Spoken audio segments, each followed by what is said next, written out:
Sumasa inyo ang palatuntunang CMN Pilipinas, napapakinggan live nationwide via satellite at sa mga himpilan ng radyo ng Catholic Media Network sa iba't ibang lalawigan sa ating bansa.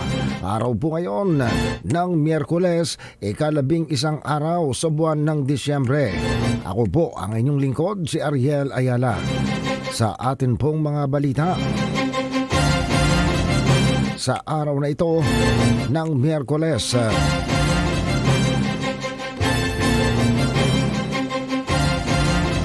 sinabi ng Pag-asa ng linggong ito ay magkakaroon pa rin ng maulang kondisyon dahil naman sa umiiral ang mga kalat-kalat na pagulan, paggulog at pagkidlat dala ng tatlong weather systems.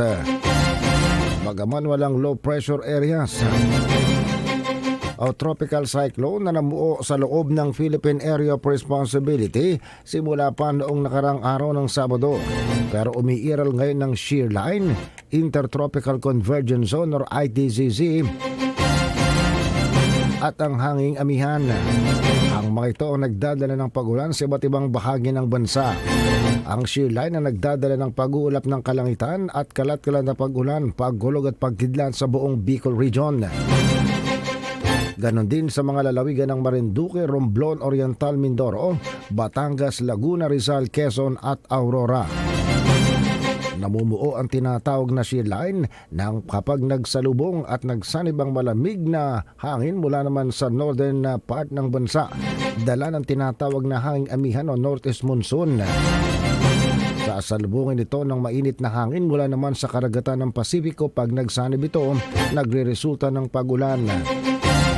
Samantala, isa pang weather system ang ITCZ, Intertropical Convergence Zone, nagdadala din ng pag-uulap ng kalangitan at kalat-kalat na pag-ulan sa Kabisayaan, sa Mindanao at maging sa Palawan.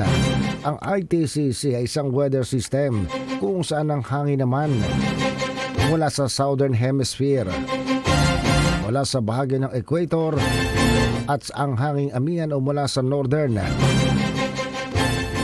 ay nagsasalubong. Dahil mainit din ang hangin mula sa southern part ng Pilipinas o sa bahagi ng Equator, nagkakaroon din ito ng pagulan.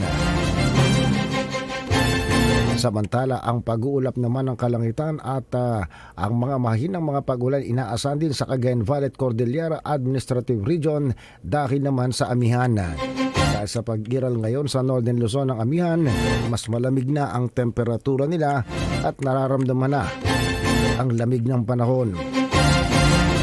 Sa lahat ng tatlong weather systems na ito, posible umano ang biglaang pagbaha at pagguho ng lupa, sabi pa ng Pag-asa. Sinabi pa rin ng Pag-asa ng amihan ay mayroon ng minimal impact sa Ilocos Region at sa natitirang bahagi ng Central Luzon, kaya nararamdaman na nila ang pagbaba ng temperatura.